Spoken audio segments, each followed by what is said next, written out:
My first witness is Dusty Boyd. Okay. Dusty Boyd, hang on, go back. Just a brief bio. Dusty Boyd was a star athlete in high school. He played a little bit of athletics in college. He graduated, he got a law degree.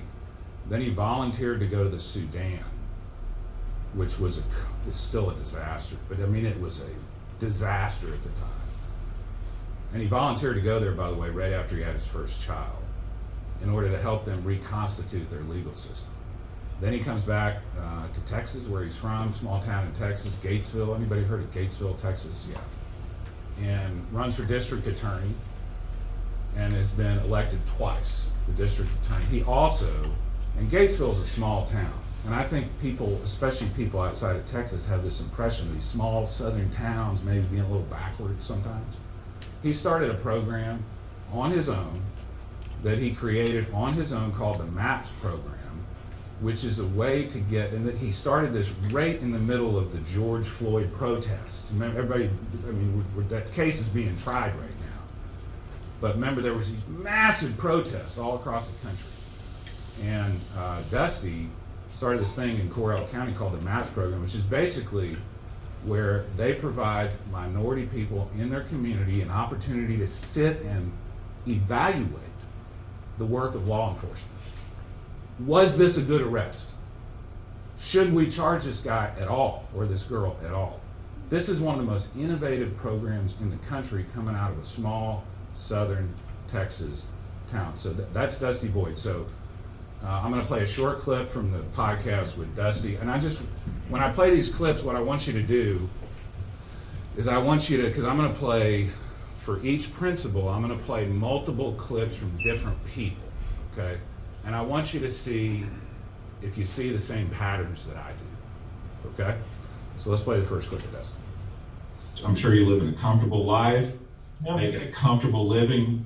You got a newborn kid, you're married, and all of a sudden you just uproot yourself and go to a place in Africa that is Mars. Not a first world country. No. And so there must be something. I'm really interested in this because I asked Colonel Flynn, I asked Officer Calt, I asked Blake, I asked all these officers, but like, there really has to be something drawing you to this, like some sort of real passion to uproot your comfortable life and leave your newborn daughter and go to Africa. So what do you think that was, like, fundamentally that really pulled you to this? Well, I think in one of your earlier podcasts with Blake Sawyer, I think he explained it real well. I think a lot of it is how you were brought up, you know, with your family and the type of programming that you get from your folks on love for country, love for people, love for service. Yeah. And so I think that's where it would at least start. Is with how I was raised, and then part is being in the Corps Cadets and just the understanding and appreciation for what service really does mean. Yeah. I mean, I love your podcast. I know it's lessons from leaders, but a lot of it is, you know, for this particular podcast, I'd rather prefer lessons from a servant, because that's what I am. I'm a servant. I'm a servant of my folks here in Correll County, and that's exactly what I was when I went to Sudan. So I think a lot of it came from my upbringing and how I was raised, and then just more components were added on and more ideas were added on while I was around those kind of people at A&M in the Corps that really had. My next witness is U.S. Congressman Will Hurd.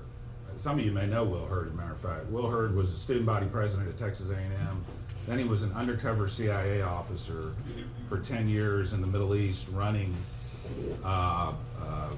confidential, I don't know what they call them, confidential informants, assets. But I mean, he was like what you see on TV. He comes back to the United States and he was elected twice to the United States Congress. And so this is what he has to say about the most important priority of his when he was a CIA case officer. The way the National Clandestine Service, the folks like me, and the guys and gals like me that were to collect intelligence, we are the collectors of last resort. So if you can't get a piece of information the other way, through diplomacy, through signals intelligence, taking something out of the sky, through imagery intelligence, then you go to the CIA, because human intelligence, humans, is the hardest and the most expensive way of collecting intelligence. And part of the job is you have people that are sharing intelligence with you, and it's protecting them. And my number one job is to make sure. A lot of movies get this part wrong. My most important job was to protect the life of the individual that's sharing information with me, and that individual's family. And a lot of these movies try to act like those relationships are throwaway. No, that is. Yeah. I would literally. I may have had assets that could get a piece of information, but them getting it was going to put them in such harm that it would potentially get them, they'd get identified and killed. And so you protect those folks, and then if you say, okay, there's a unit within a military that has some information that we need, how do you get access to somebody in that unit, right? And so, my next witness, if it pleases the court, is Brigadier General Joe Ramirez. Joe Ramirez grew up in very modest financial circumstances in East Houston. I don't think anybody in his family ever went to college. He saw the Aggie band march in downtown Houston when he was a little kid and decided that's what I'm going to do. Anyway, long and distinguished military career in the Army, and he's currently the commandant of the Corps of Cadets at Texas A&M. I think he's been the commandant for almost 10 years now. Is that, Colonel, is that roughly 10 years? Yeah. I always tell the story that when I got commissioned, my father, who was a retired master sergeant, as he's pinning on my gold bar as a second lieutenant, he told me, he said, son, let me give you one piece of advice that I think will serve you well as you become a leader in our Army. I said, what's that, Dad? He said, take care of your men and your men will take care of you. Yes. And that served me well for 31 years in the United States Army, and it's probably one of the biggest things that I talk about when it comes to leadership, and that's take care of your people will take care of you. And taking care of your people covers a lot of territory. For sure. You've got to be able to talk to your people. You've got to be able to understand your people and listen to them. And when I talk about taking care of people, I tell junior leaders, that doesn't mean you coddle them, you treat them differently, you let them off easy. You have to hold them to standard. You have to hold them to the standard, make sure they're doing the job they get paid to do, and they're doing it well. And make sure they understand that they are part of a much bigger organization than just themselves. Yeah. That they are part of a team where everybody on that team is working together to make the organization successful. Let's skip over this one. By the way, I'm going to skip over this one just for time purposes, but this is R.C. Slocum. Coach Slocum was the winningest football coach in Southwest Conference history. Also grew up poor in the projects. And you know what? Let's go ahead and play this one real quick.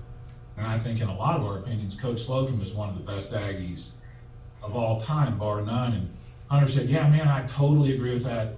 Just make sure and ask Coach about the quote about your character really, your character is what you're doing when nobody's watching, basically. Well, yeah, I mean, and it's a basic fundamental, and it goes back to my upbringing. If you believe in the concept of that all-seeing eye, yeah, that's up there looking down on you. Your mom and dad may not be there, but that eye is always there. and just little simple things, like a lot of time, you'll pull into a parking place. They got all the lines. Well, you see people pulling there, and they just cut across the line, get out of the car there in a hurry. Yeah. Well, next guy comes along would like to have a place to park, but you take it up too, the way you park. No one saw you do that. Yeah. And I'll get out of the car. I can't tell you how many times I've gotten out and I've looked. I can't leave my car parked like that.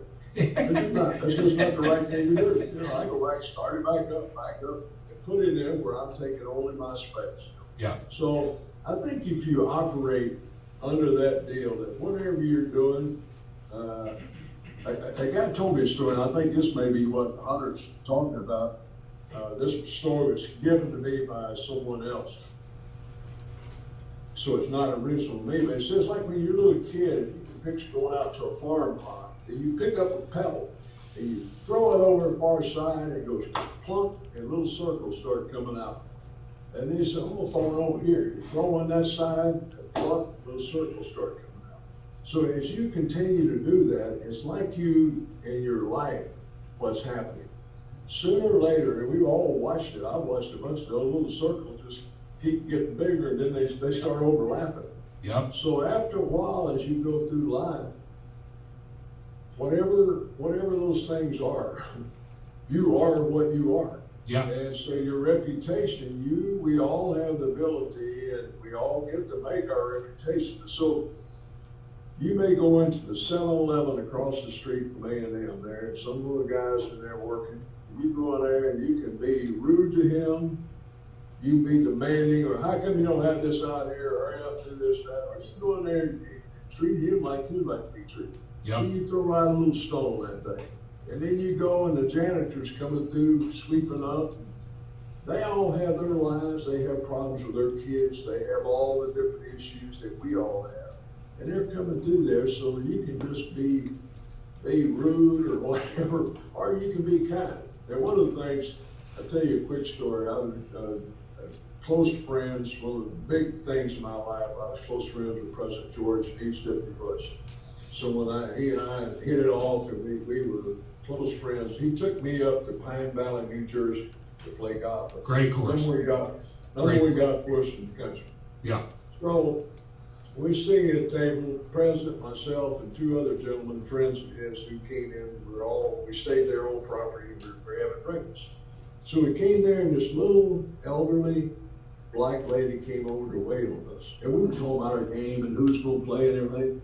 He stopped everything he was doing, everything we were talking about. He turned his attention completely to her and said, "How are you doing today?" And just a pleasant thing, I'm doing good today. She was probably nervous about coming. Former president of the free world. Yeah. And so then at some point, as she came back over there, he said, "Do you have a grandson or someone that would like a golf ball?" "Oh yeah, I guess." So he takes a golf ball, he had some in his pocket, and autographed it and gave it to her to give to her grandson. Beautiful. And so I've always thought, here's a guy, the former leader of the free world, sitting there, had his friends and his golf game and all that, a big place. Said, time out. This lady came over, and he made her feel very special that day. That's. And I could play you 10 more clips of this, but I'm going to suggest that the number one principle of positive leadership is to be a servant. Your job is to serve the people that you lead. And you know what? I'll be honest with you. I think that's our job, not just in the military, not just in the United States Air Force. That's our job as human beings. And it took me a long time to figure that out, because until I was about 40 years old, I thought this whole thing was about what I could do for me.